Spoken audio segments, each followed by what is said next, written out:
شريك له وأشهد أن محمدا عبده ورسوله فأعوذ بالله من الشيطان الرجيم بسم الله الرحيم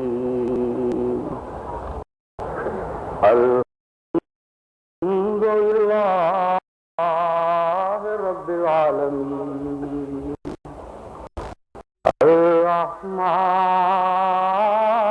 الرحيم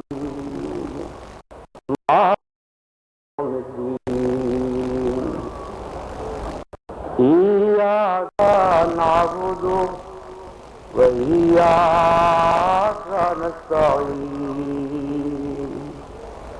اهدنا الصراط المستقيم صراط الذين أنعمت عليهم غير المغضوب عليهم ولا الضالين يا أيها الذين آمنوا اذكروا نعمة الله عليكم إذ جاءتكم جنود فأرسلنا عليهم ريحا وجنودا لم تروها وكان الله بما تعملون بصيرا.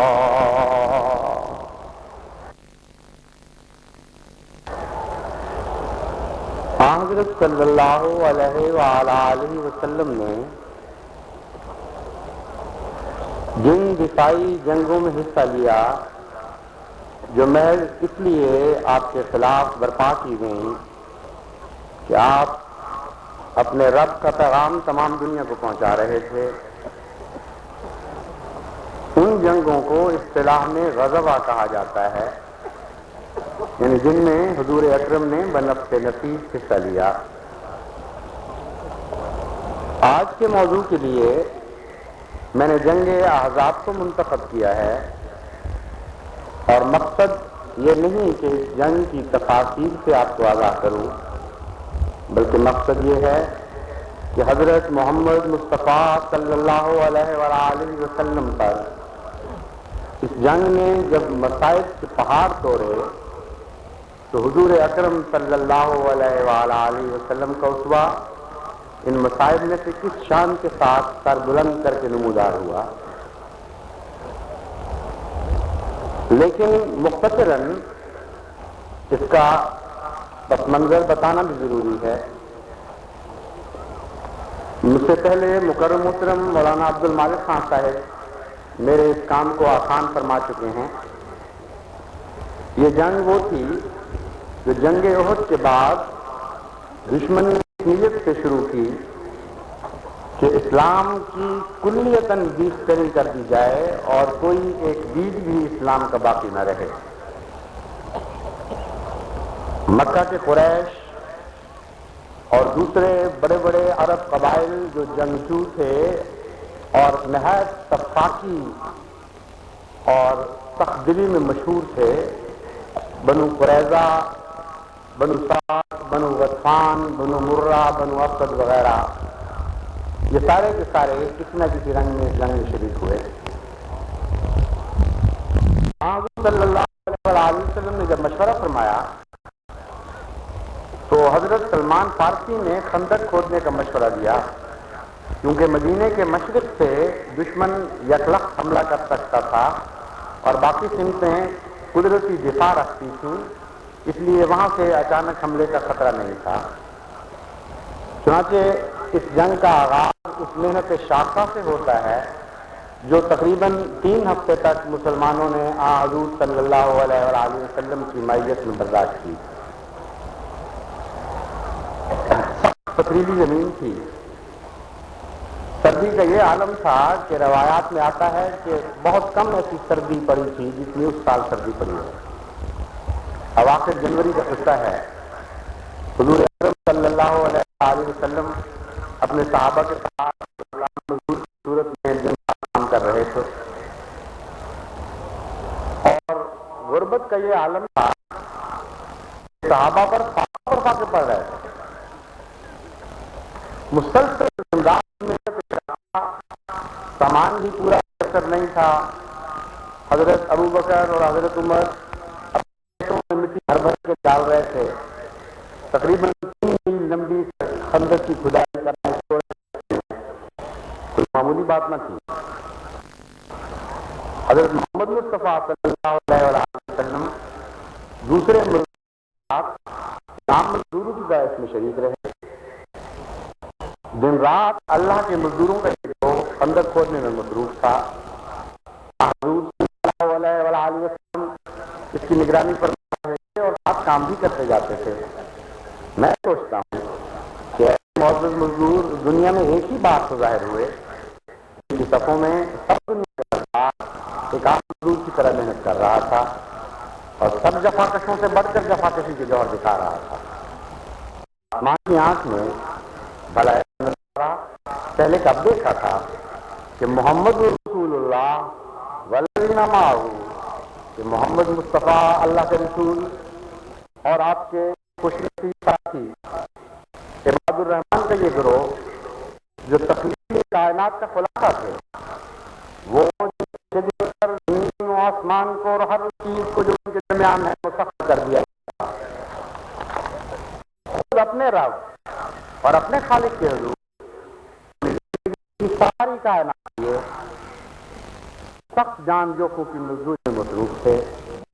یہ وہ دن تھے جب تخلیق کائنات کا مضمون مکمل ہوا، یہ ایام تھے مزدوری کے باہر ادنا کام کو وہ شرف نصیب ہوا کہ قیامت مزدور سخت مشقت کی گلیوں میں بستر اٹھا کر چل سکے گا، اور مزدوری ذلت اور نکبت کی بجائے ہمیش ہمیش کے لیے عزت و شرف کا نشان بنی رہے گی۔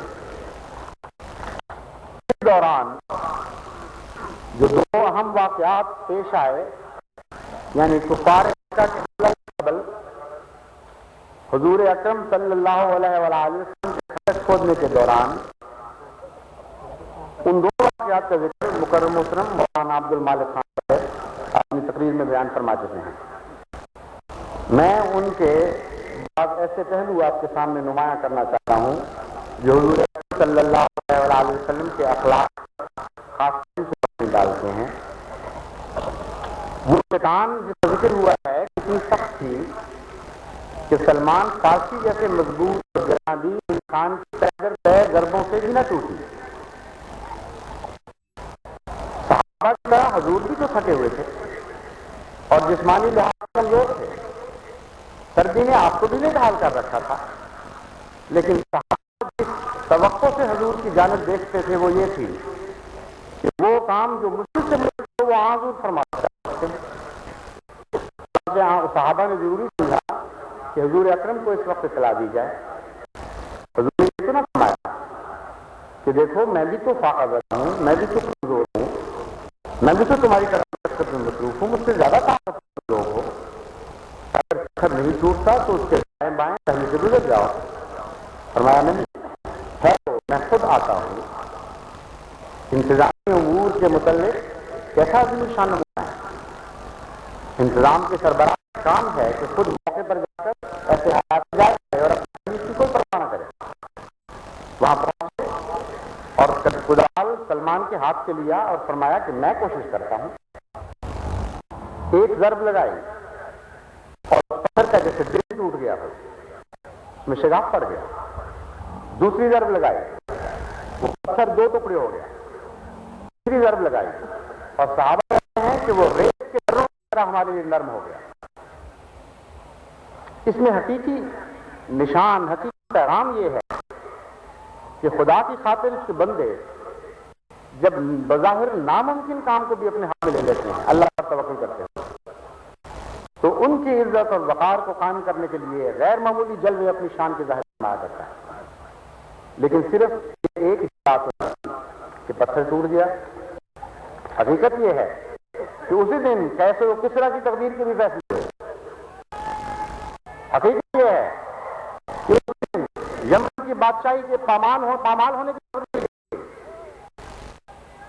حقیقت میں یہ 3 ضربات مسلمانوں کی 3 عظیم الشان فتوحات کے سلسلے میں خوشیاں دینے والی تھی. عمر بن عوف کی روایت ہے کہ آپ صلی اللہ علیہ وآلہ وسلم نے جب بیان فرمایا صحابہ کے سامنے کہ یہ خوشخبریاں مجھے دی ہیں تو بے اختیار صحابہ نے تکبیر بلند کیے. لیکن سوچیے کہ وہ وقت کون سا تھا تکبیر کے نعروں کے لیے. ان عربوں کے مقابلے پر بھی تو یہ لوگ بے بس تھے. خود دنیا کے سامنے بالکل حیثیت کوئی بھی ان کو طاقت حاصل نہ تھی. جن کے شمال و مغرب میں کیسر کی بے پناہ قوت الگ پہاڑوں کی طرح سربراہ تھی اور جن کے مشرق میں کسرا کے مال آسمان سے باتیں کیا کرتے تھے اور جن کے جنوب میں یمن کے محلات اپنے بلند و بالا سنگروں کے ساتھ کی پستی اور فلاکت کا مذاق اڑا رہے تھے. پھر کس طرح حیرت کام کہ جب حضور صلی اللہ علیہ وآلہ وسلم اپنے نگاہ کو ایک عزم و ہمت کا سہارا دیے ہوئے اس چٹان کی جانب بڑھ رہے تھے تو اس وقت خدا اعلان کرنے کا فیصلہ کر چکے کہ اے میرے بندے یہ چٹان کیا چیز اور اس کی حیثیت کیا. ہم یہ فیصلہ کرتے ہیں کہ تیرے غلاموں کی پاؤں کی شمال و جنوب مشرق اور مغرب کی دنیاوی طاقتوں کے بلند و بالا پہاڑ بھی ٹوٹ کر چورا چورا ہو جائے.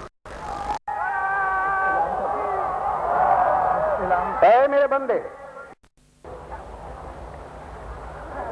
خدا کی تقدیر یہ اعلان کرنے والی کہ ایک چٹان کیا چیز ہم تجھے وہ قوت اور عظمت اور خبر عطا کریں گے جو بڑے بڑے سرکوں کے ساتھ ہم کر دی اور کی سینے پیٹ دے دی.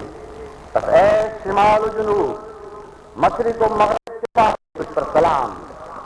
اے بے مثل مظفر و منصور کیسر کے سرخ محلات کے دروازے تجھ پر کھولے جاتے ہیں اور یمن اور کسرا کے ریگستان قلعوں کی چابیاں تجھے تیرے سپرد کی جاتی ہیں.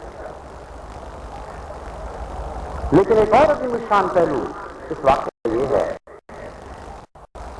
کہ جب حضور صلی اللہ علیہ وآلہ وسلم نے انتہائی نسبت اور اصلاح اور کمزوری کی حالت میں خبر دی تو صحابہ مان لیا اور ہے کہ حضور اکرم کی صداقت کا اتنا گہرا اثر ان دلوں پر قائم تھا. دنیا کے پردے میں ایسا عجیب تضاد آپ کو نہیں آئے گا کام میں کبھی کہ کمزوری کا یہ عالم ہو کہ 3 دن کے فاتحے پڑھ رہے ہوں اور دشمن کے مقابلے پر جو خندق ہو جائے اور دعوے یہ ہیں کہ قلعوں کو فتح کیا جائے گا اور یہ محلات کی چابیاں تیرے سے کی جائیں گی. اس وقت صلی اللہ علیہ وآلہ وسلم آپ کی تصدیق کر کے دراصل حضور کی بے پناہ عظیم الشان صداقت کے اس اثر کو ظاہر فرمایا جو آپ نے ان کے دلوں پر قائم کر رکھا تھا. منافقین کان و تشنیع کر رہے تھے, ہنس رہے تھے, مذاق اڑا رہے تھے, یہ لالے پڑے ہوئے ہیں, پاس کچھ نہیں ہے, باتیں کر رہے ہیں کیسے کس طرح کی فتوا. اور مومن نعرہ ہے, تکبیر بلند کر رہے تھے کہ ہاں یہ ہوگا, ضرور ہو کر رہے گا. بس مومنوں کی عجیب جماعت کو ہم کیا نام دیں, کس لقب سے پکاریں؟ کیا وہ ایک دیوانوں کی جماعت تھی, یہ حد سے بڑے ہوئے اس شاخ کا ایک گروہ, یا میں عرفان و ایمان میں مست خوش خرت سے بے نیاز وہ لاکھان لوگ جو اس دنیا میں رہتے ہوئے بھی اس عالم بقا میں بسے تھے. میں تو یہ کہتا ہوں کہ یہ تینوں نام پر سچتے تھے. وہ اس خطہ سماوی کے بچے تھے جہاں جنون اور عشق اور فنا پہ رسول اور اللہ کی طرح ملتی ہیں. لیکن اس ذرا خیر و سوچو کہ یہ مقام انہوں نے کیسے حاصل کیا, یہ قوت انہوں نے کہاں سے پائی. بلا شبہ یہ کرشمہ حضرت محمد مصطفیٰ صلی اللہ علیہ وآلہ وسلم کی صداقت کی کا تو تھا. مومنوں نے آپ کو ہر آزمائش میں ہمیشہ سچا پایا اور جانتے تھے کہ آپ بات ایک لازوال اور اصل حقیقت ہے۔ حضرت عمر کا واقعہ جو آپ کے سامنے بیان ہوا، اس میں بھی حضور صلی اللہ علیہ وآلہ وسلم کے حیرت انگیز اسوہ حسنہ کے بعد بہت سی حسین پہلو ہمارے سامنے آتے ہیں۔ یہ درست ہے کہ معجزہ رونما، یہ درست ہے کہ وہ کھانا جو چند آدمیوں کے لیے بھی کافی نہ تھا، ایک بڑے لشکر پورا ہوا، لیکن کیوں اور کیسے؟ اس لیے کہ حضرت رسول اکرم صلی اللہ علیہ وآلہ وسلم کی دل کی کیفیات اس معجزے کا مطالبہ کر رہے ہیں، اس لیے کہ آپ کا سارا کردار اس معجزے کا مطالبہ کر رہا ہے۔ ایسے معجزے ہر کس ناقص کے لیے ظاہر نہیں ہوا کرتے۔ خدا اس دل پر نظر رکھتا ہے جس کی بات کیفیات ایسی پیاری لگتی ہے کہ وہ اس کی ساری طاقتیں اس دل کو خوش کرنے اور اس کے دل کی خواہش رمنگیں پوری کرنے کے اوپر لگ جاتی ہیں، اور جب تک دل ٹھنڈا نہ ہو خدا کا عرش کا دل ٹھنڈا نہیں ہوتا۔ حضور صلی اللہ علیہ وآلہ وسلم کے متعلق میں یہ سوچتا ہوں، اور مجھے یقین ہے کہ اسی قسم کا واقعہ گزرا ہوگا کہ حضور صلی اللہ علیہ وآلہ وسلم نے وہ جب اطلاع دی تو حضور کی تو عادت نہیں تھی کہ خود جا کر کھانا کھا لیں جب کہ دوسرے لوگ بھوکے بیٹھے ہوں۔ جاتے کہتے ہیں 3 دن کے ہم فاقے سے تھے۔ ایک صحابی بیان کرتے ہیں کہ اس وقت پتھر توڑتے وقت کسی نے شکایت کی، یا رسول اللہ ہم بھوکے ہیں، حالت یہ ہے، یہ کہہ کر تو لوگوں نے دیکھا کہ پتھر دے ہوئے ہیں عربوں کے دستور کے مطابق، کہ یا رسول اللہ دیکھیے حالت یہ ہے کہ پیٹوں پر پتھر باندھے پھر رہے ہیں۔ حضور نے جواب میں اپنے پیٹ سے کپڑا اٹھایا تو ایک کی بجائے 2 پتھر بندھے ہوئے تھے۔ جابر کہتے ہیں کہ مجھ سے برداشت نہ ہوا، میں اپنی بیوی کے پاس گیا اور میں نے کہا کہ ایسا واقعہ میں نے دیکھا ہے، مجھے خبر نہیں ہو سکتی جو کچھ حاضر ہے۔ اس نے کہا جو ہیں کچھ تھوڑے سے آج وقت کے لیے اٹھا کے رکھے ہوئے ہیں، سب کچھ قربان کرو۔ کیا حاضر ہوئے حضور اکرم کی خدمت میں، حضور نے فرمایا کتنا کھانا ہے؟ معلوم ہے اس وقت خدا کی طرف سے کوئی خبر ملی ہے، خدا جانتا تھا کہ میرا بندہ اپنے ساتھیوں کو بغیر نہیں کچھ کھا۔ محمد کو قبول کرتے اور آپ کے ساتھی بھی لگ رہے، اور آپ یہ بھی جانتا تھا کہ اس نہایت اعلیٰ اخلاق والے کام ہے، کسی کی دل آزاری نہیں کرتا کہ آپ محبت کی دعوت کو قبول بھی کرتا ہے۔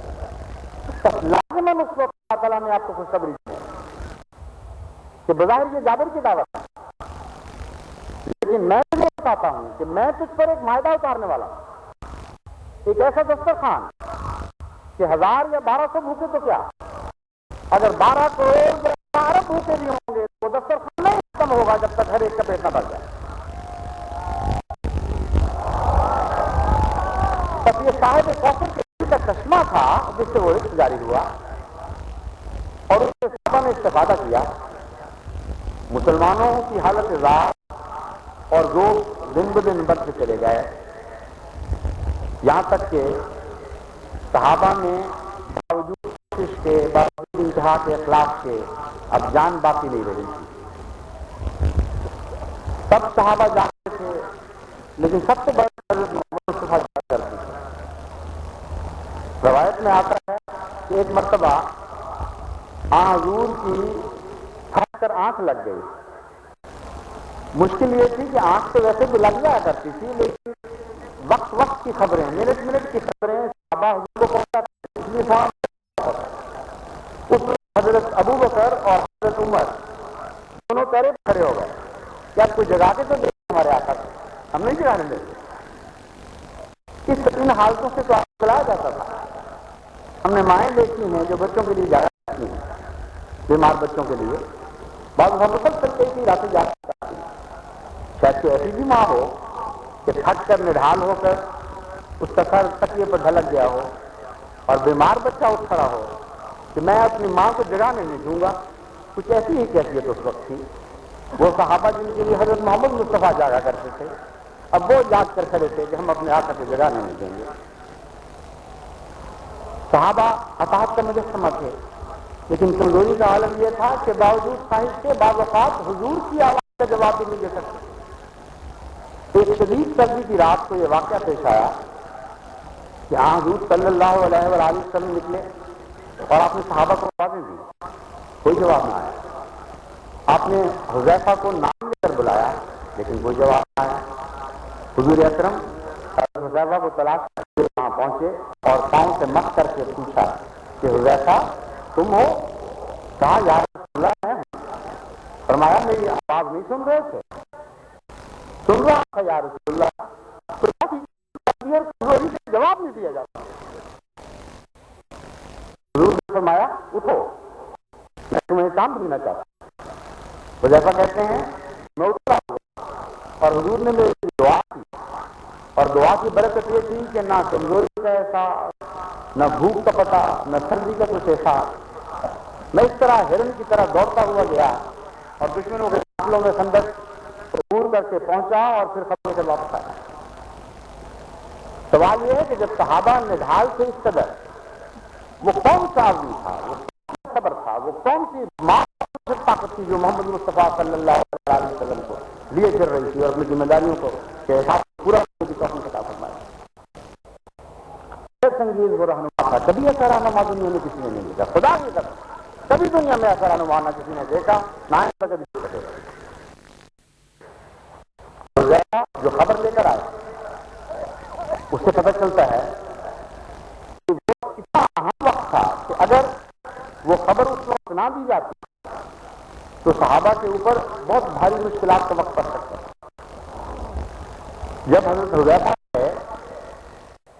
لگا کہ ابو سفیان اپنے ساتھیوں کو یہ بتا رہا تھا کہ بنو قریظہ جو یہود کا ایک قبیلہ تھا مدینے میں جس سے صلح تھی مسلمانوں کی، وہ پار مسلمانوں کی پشت پر بیٹھا ہوا تھا. ابو سفیان نے یہ خبر دی کہ بنو قریظہ ہمارے ساتھ مل چکے ہیں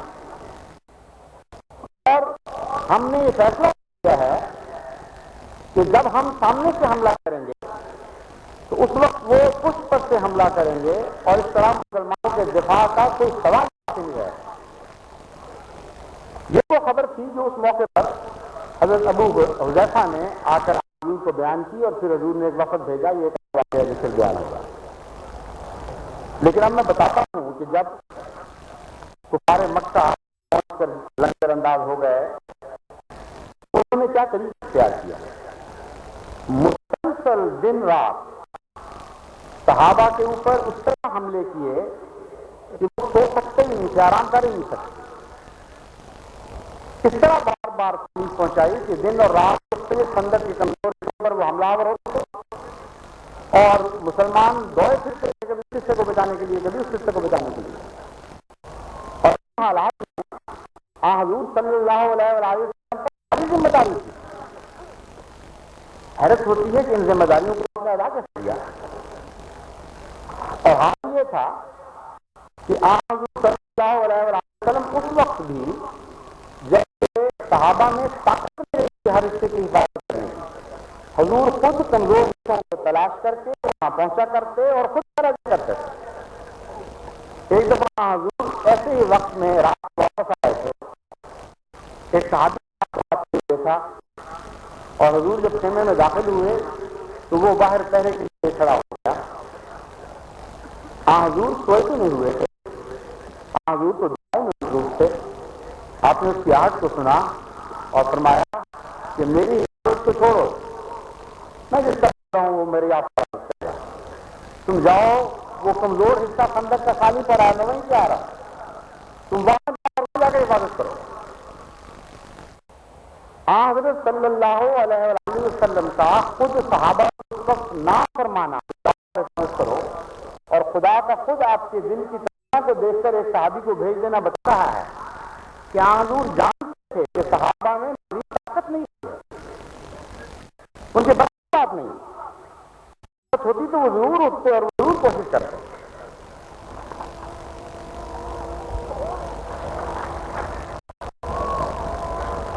بنو قریظہ کی غداری کی خبر سے جو حالات میں مزید تنگی پیدا ہوئی وہ اتنی خطرناک تھی کہ تعجب ہے کہ مسلمانوں نے اس کو برداشت کیسے کیا. کیوں ایک ہی دن ان کے دل میں ٹوٹ گئے. مجھے تو یہ حیرت ہوتی ہے. ایسا ہولناک وقت ہو کہ تصور سے بھی دل پر لذت طاری ہو جاتی. کہ محاصرے سے پہلے بھی ڈھیلے تھے اور کمزور تھے. محاصرے میں ایسی سختی آ چکی تھی، اتنے نڈھال ہوئے تھے کہ حضرت محمد مصطفیٰ بلا رہے ہیں، منہ سے آوازیں نہیں نکل رہی. ان کے سامنے سے بھی بھرپور حملہ ہو رہا ہو اور پشت سے بھی حملہ ہو رہا ہو، کوئی امید کی کرن باقی تھی جو ان کو نظر آ سکتی. ایسے وقت میں آخر اس ظاہر بے جوڑ اور بے توازن مقابلے کا کیا انجام تھا؟ پھر کیوں دیکھنے والی نظروں نے اس انجام کو نہیں دیکھا جو آہستہ لیکن یقینی اور مضبوط قدموں کے ساتھ ان کی طرف بڑھ رہا تھا؟ دیکھا اور ضرور دیکھا، لیکن زاویہ نگاہ کے ساتھ جو ایک بالکل مختلف مستقبل کو قریب پر آتے ہوئے دیکھ رہے تھے. ایسے دو گروہ پیدا ہوئے. قرآن کریم میں خدا تعالیٰ نے ان دونوں کی دیکھنے والی آنکھوں کے فرق کو ظاہر فرمایا ہے. چنانچہ اللہ تعالیٰ ان حالات میں ظاہر بھی آنکھوں کا نقشہ کھینچتے ہوئے بتاتا ہے.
وہ وقت جب دشمن تمہارے اوپر کی طرف سے بھی اور پیٹ کی طرف سے بھی تم پر چڑھ آیا تھا، اور جب آنکھیں خوف و ہراس تیری ہو رہی تھی اور دل دھڑکتے ہوئے حلق تک آ گئے تھے، اللہ کے متعلق طرح طرح کے جنون کرنے لگے تھے.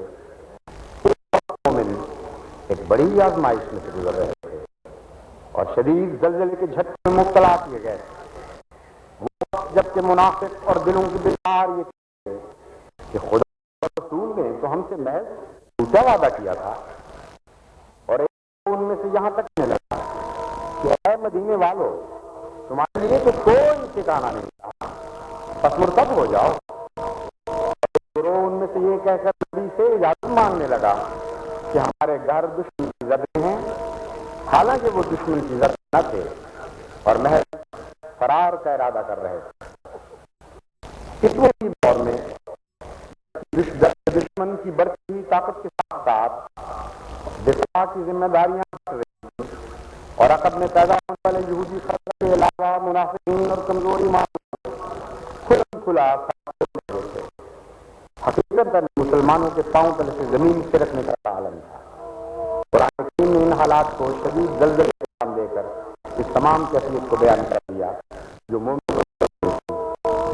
لیکن ایسے خوفناک حالات میں جب کہ گویا زمین پر بالا ہو رہی تھی، اوپر سے چھتیں گر رہی تھی اور نیچے سے زمین پھٹ رہی تھی، آتے ہوئے دیکھ رہی تھی، ان حالات کے طبی اور منطقی نتیجے سے مختلف مستقبل تھا. اس وقت ایمان کی سیرت سے منور آنکھوں نے جو نظارہ دیکھا وہ خدا تعالیٰ کی شہادت کے مطابق یہ تھا.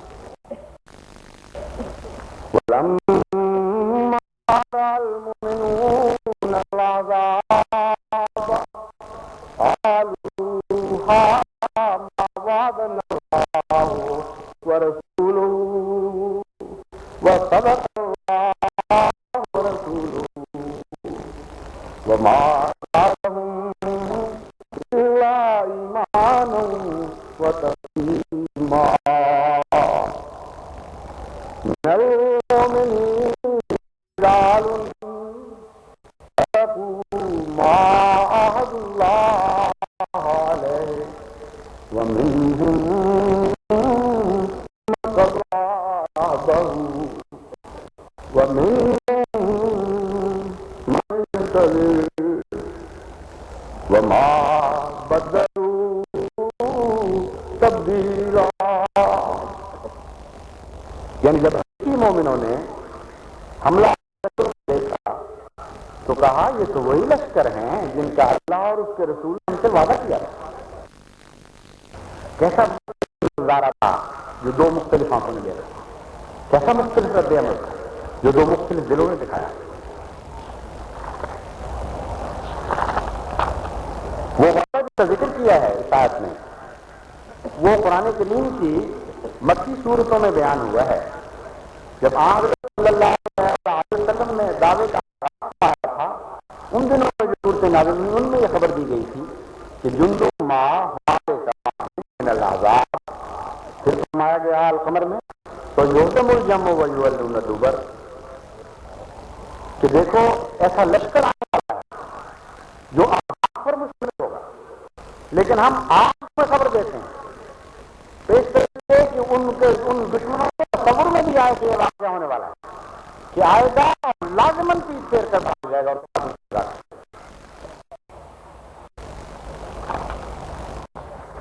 ان تمام واقعات پر نظر کرتے ہوئے جب حضور اکرم صلی اللہ علیہ وآلہ وسلم کی اپنی ہمت پر نظر پڑتی ہے تو تعجب ہوتا ہے, کیونکہ حضور اکرم کے سہارے ہی تو سارے صحابہ کی آپ کو دیکھ کر تو وہ دھیرے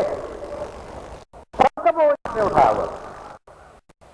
ان حالات کو دیکھتے ہوئے قرآن کریم کی اس آیت کی طرف ذہن منتقل ہو جاتا ہے جس کا ذکر بھی سورہ احزاب میں موجود ہے.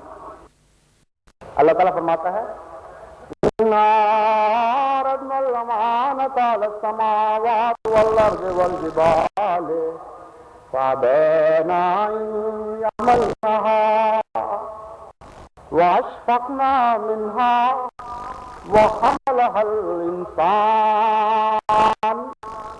إِنَّهُ كَانَ ظَلُومًا جَهُولًا. ہم نے کامل شریعت عظیم اخلاقی ذمہ داریوں کی امانت کو زمین و آسمان کے سامنے کہ پہاڑ صفت مضبوط ہستیوں کے سامنے رکھا, لیکن ڈر گئے اور اس بات پر آمادہ نہ ہوئے کہ اس بوجھ کو اٹھا لیں. تب انسان کامل یعنی ہمارا بندہ محمد صلی اللہ علیہ وسلم اس بوجھ کو اٹھا اور اس امانت کو اٹھا لیں. یقیناً وہ اس ذمہ داری کو نبھانے کے لیے اپنے نفس پر بہت ظلم کرنے والا اور اس ظلم کے نتائج سے سب بے پرواہ. میں حضور کی جو سیکھنے کی گئی ہے وہ آپ کے کردار کے ہر پہلو پر ہمہ وقت دکھاتی ہے. آپ کی ذمہ داریوں نے سینکڑوں اور کئی دورانوں جو آنکھوں میں آپ کے سامنے آئیں, لیکن کئی آپ ان سے ادنا کا بھی جو خواہش نہ کریں اور کے ضمن میں آپ نے ایسے بوجھ اٹھا لیے کہ بڑے سے بڑے باحوصلہ اور باہمت چلانے والے انسان ان کے تصور سے بھی پیچھے ہٹ جاتے ہیں. ان واقعات کے دوران ایک الگ محاذ بھی قائم تھا جو مسلسل حضور صلی اللہ علیہ وسلم کے سامنے درپیش تھا, اور وہ روحانی اور اخلاقی وہ محاذ تھا جو تنہا حضور اکرم صلی اللہ علیہ وسلم پر ہوتا چلا گیا. ایسے حیرت انگیز آزمائش کے وقت آئے ہیں کہ انسان حیران رہ جاتا ہے. جب دشمن حملہ کر رہا تھا بار بار ٹولیوں کی صورت میں, تو ایک دشمن نوفل بن عبداللہ کا خندق میں گر گیا اور وہ نوفل بن عبداللہ صدمے سے نہ ہو سکا. وہ جو آپ جانتے ہیں کہ صحابہ بھوک سے بلک رہے تھے. دشمن نے اس وقت خود حضور کی خدمت میں یہ پیغام بھجوایا کہ ہمیں ڈر ہے کہ احد میں جو ہم نے آپ کے شہیدوں سے سلوک کیا تھا اس کے بدلے آپ اس نوفل بن عبداللہ کا نام وہ کاٹ کر اس کی بحرمتی نہ رکھیں. اس کی نہیں تو سارے قریش کی نہ کٹ جائے گا. اس لیے ہم دیتے ہیں اس ذلیل لاش کے بدلے آپ لاش واپس کر دیں صحیح سالم اور فوراً قبول کر لیں. دنیا میں اخلاقی پیمانوں سے دیکھا جائے تو کوئی تصور بھی نہیں کر سکتا کہ اس میں کوئی بد اخلاقی کی بات ہے. دشمن خود پیش کر رہا ہے بھوکوں کے لیے. عام معمولی انسان سمجھتا ہے کہ خدا نے میرے لیے انتظام کر دیا, ٹھیک ہے قبول کر لو. حضرت محمد مصطفیٰ صلی اللہ علیہ وسلم کے اخلاق کی عبرت اتنی مضبوط تھی کہ شدید سے شدید جھٹکے میں ادنا سی ضرب یا ادنا سی خراش تک اسے نہیں پڑا کرتی. حضور نے بڑی بے پرواہی سے فرمایا کہ ہمیں نہ اس خبیث لاش کی ضرورت ہے, نہ اس کے بدلے کسی خبیث کی ضرورت ہے, نہ اونٹوں کی ضرورت ہے. ہمارا خدا رازق ہے, ہمارے اخلاق پر زیادہ ہے کہ ہم ضرورت نہ کریں. اس لیے اپنی لاش کو اٹھا کر لے جاؤ, ہمیں کوئی کسی پرواہ نہیں.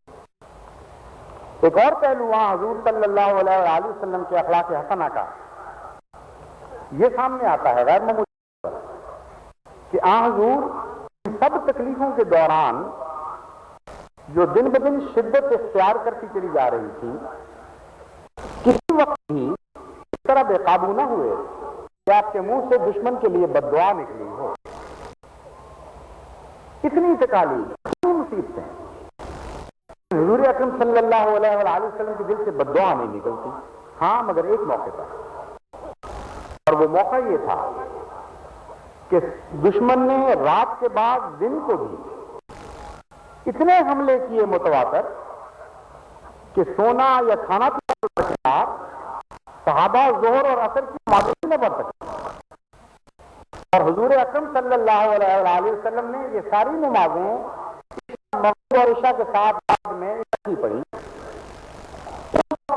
عبادت کی محبت دیکھی اس وقت حضور کے دل سے ہوئی میرے آپ اب تو حالت یہ ہے کہ نماز نہیں پڑھنے دے, تم ان کے پیٹ جہنم سے بھر دے. کتنا دکھ پہنچا ہے مجھے ان لوگوں نے, کیا میری نمازیں قضا. حضرت محمد مصطفیٰ صلی اللہ علیہ وسلم کی منسوخ ان کو بھی عبادت الہی سے ایسا پیار, ساری مصیبتوں کے پہاڑ کوئی رائی کے برابر حیثیت رکھتے جو حضرت محمد مصطفیٰ صلی اللہ علیہ وسلم کے نمازوں سے عارضی محرومی کے نتیجے میں پیدا ہوئی. حالانکہ یہ نمازیں ظاہری طور پر تو حضرت محمد مصطفیٰ تو ہمیشہ نمازی کی حالت میں رہا کرتے تھے. آپ دعائیں کرتے اور آپ کی دعائیں جنہوں نے دراصل آخر اس بظاہر کو ایک کامل اور ہمیشہ کی فتح میں تبدیل کر دیا. حضور صلی اللہ علیہ وسلم کا اپنا اس وقت کو تھا آپ کا طریقہ کار کہ حضرت صلی اللہ علیہ وسلم کے متعلق صحابہ بیان کرتے ہیں کہ کاموں میں مصروف, پریشانیوں میں مبتلا, لیکن زبان ہوٹوں پر یہ الفاظ جاری رہتے تھے, یا طریق المسرورین یا طریق المسترین ہمی و غمی و کردی فإن تقرا ما نزلبی و بیاصحابی. اے دکھیوں کی دعائیں سننے والے خدا, اے گھبراہٹ لوگ کا جواب دینے والے, میرے غم پر بھی نظر کر, میری گھبراہٹ کو بھی دیکھ, ان کو دور فرما دے. تو ان جانتا ہے جو مجھے اور میرے ساتھی کو آ کرتے. یہ تھی وہ دعائیں جنہوں نے جنگ کی کایا پلٹی ہے. کوئی فرضی جو توڑ جو نعیم بن مسعود کی طرف منسوخ کیا جاتا ہے ہر اس معاملے میں کوئی بھی حیثیت نہیں رکھتا. جو امتحانیاں بن رکھی ہیں تاریخ دانوں نے, میرے پاس وقت نہیں ہے, میں تفصیل سے بتاتا کہ میں ایک جھوٹا بنا کے مبالغہ میں بیان کیا جاتا ہے کہ نعیم بن مسعود نے جو مسلمان ہو گیا تھا اس وقت جو توڑ کیا حضور کی مدد سے نعوذ باللہ من ذالک دونوں یہود میں اور ان میں پھوٹ ڈال دی, اور اس طرح یہود نے حملہ نہ کیا. بالکل غلط. یہود نے جب حملہ نہیں کیا تو اس کی وجہ یہ دعائیں تھیں حضور صلی اللہ علیہ وسلم, اور جھوٹ کے نتیجے میں سچ کے نتیجے میں پیچھے ہے. واقعہ یہ ہوا جب حضور نے یہود کی طرف پیغام دیا کہ دیکھو وقت چھوڑنے کا نہیں ہے, دکھاؤ اس وقت تم ہم سے پیچھے ہٹ رہے ہو, ہم پر حملے کی سوچ رہے ہو. یہود نے ٹھکرا دیا اس بات. پیغمبر حضور کے بعد آئے تو رکھی کہ لوگوں کے سامنے مجھے نہ بتانا, کیونکہ صحابہ انہوں نے کوئی برا جواب دیا. انہوں نے اشارتاً کو بتا دیا کہ ناکام آئے ہیں، انہوں نے فیصلہ کر رکھا ہے کہ ہماری پشت پر سے ضرور حملہ کریں گے۔ اس پر صحابہ بیان کرتے ہیں کہ حضور کو یہ کیفیت تھی کہ اپنے چہرے پر کپڑا لپیٹ لیا اور خیمہ ہو گیا۔ خدا جانے کس درد کو درد نے کچھ دعائیں کی، خدا جانے خدا نے کیا خبر دی اس موقع پر آپ کو، لیکن یہ پتہ لگتا ہے ہمیں کہ تھی خوشخبری، کیونکہ اس وقت چند منٹ کے بعد حضور اکرم اس خیمے سے باہر تشریف لائے اور بڑے زور سے تک بلند کیا اور فرمایا خوش ہو جاؤ۔ حضور نے نعرہ بلند کیا، تمام صحابہ نے ساتھ نعرہ بلند کیا۔ حضور نے پھر نعرہ بلند کیا اور نعرہ بلند کیا، 3 دفعہ تکبیر کی۔ بڑے سخت کا دنیا میں نتیجہ تھا کہ جو دشمن ہو اور 2 دشمنوں کے درمیان پھوٹ پڑی ہے، کیونکہ واقعی بیان کرتا ہے کہ جب حضرت صلی اللہ علیہ وسلم 3 مرتبہ تکبیر کی، 2 صحابہ نے بھی اس کی آواز دشمنوں کے جب سے اس وقت ابو سفیان کا ایک جاسوس وہاں بیٹھا ہوا تھا، اس نے کہ خوشی کی خبر ہوگی جو کبھی وفد واپس آیا تھا اور اس وفد نے آ کر کچھ بتایا ہے جس کے بعد یہ نعرے لگے، چنانچہ ان کو یقین ہو گیا یہود ہم سے غداری کر رہے ہیں، مسلمانوں سے غداری نہیں کریں گے، اور ان بدیانیوں کے نتیجے میں آخر ان کے اندر پھوٹ پڑ گئی۔ تو یہ تکبیر، نعرہ تکبیر جو دنیا میں سب سے حق اور سچ ہے، اس کی بدولت پھوٹ پڑی تھی، آگے کسی جھوٹ کی بدولت۔ حضرت محمد مصطفیٰ تو جھوٹ کے محتاج نہیں تھے، بالا تھے ان چیزوں سے۔ سچائی کی خاطر تو اپنی اور اپنے صحابہ کی جانوں کی قربانیاں اس طرح پیش کیا کرتے تھے جس طرح بھیڑ پیش کی جاتی ہیں کفرات کے ساتھ۔ حضور کی طرف اس قسم کی بات منسوخ کرنا کتنا بڑا ظلم، کتنے دکھ کا مقام ہے۔ دراصل یہ حضور کی دعائیں ہی تھیں جنہوں نے وہ کایا پلٹ دی اس جنگ کی اور بلاخر دشمن کو بھاگنا پڑا۔ اس ضمن میں واقعہ بیان کرتا ہوں کہ جب آخری رات جو مصائب کی انتہا کی بھیگی ہوئی رات تھی، جب بوجھ صحابہ کی طاقت سے بہت بڑھ چکا تھا، اس وقت حضور اکرم صلی اللہ علیہ وسلم کو اللہ تعالیٰ نے یہ خبر دی کہ دشمن پھیر کر بھاگنے کو ہے، اٹھو اور پڑھو۔ لیکن اچانک ہوا میں کچھ لہر سی آئی، تیزی سے آنے لگی۔ جب سورج ڈوبا تو وہ ہوا تیز آندھی میں تبدیل ہو گئی، اتنی تیز آندھی تھی کہ دشمن کی آگیں بجھنے لگی اور صحابہ اپنی آگوں کے گرد تھک ہارے، ہلنے کی طاقت نہیں تھی، لیٹے ہوئے دیکھ رہے تھے کہ خدا میں کیا ہونے والا ہے۔ اس وقت مسلمان تمام وقت بے خبر، تھکاوٹ، فاقوں سے نڈھال اپنی جامگاہوں میں پڑے تھے۔ ہاں، ایک بیدار وقت وجود ان کی بہبود کی خاطر جمع ہوا تھا، ہمارے آقا محمد مصطفیٰ صلی اللہ علیہ وسلم۔ قیامت کے سامنے حضور صلی اللہ علیہ وسلم اپنے خیمے سے باہر تشریف لائے اور آواز کہ کوئی ہے جو اس وقت جا کر کو پار کی خبر لاوے۔ جب کسی طرف سے کوئی جواب نہ آیا، کیونکہ صحابہ آواز سن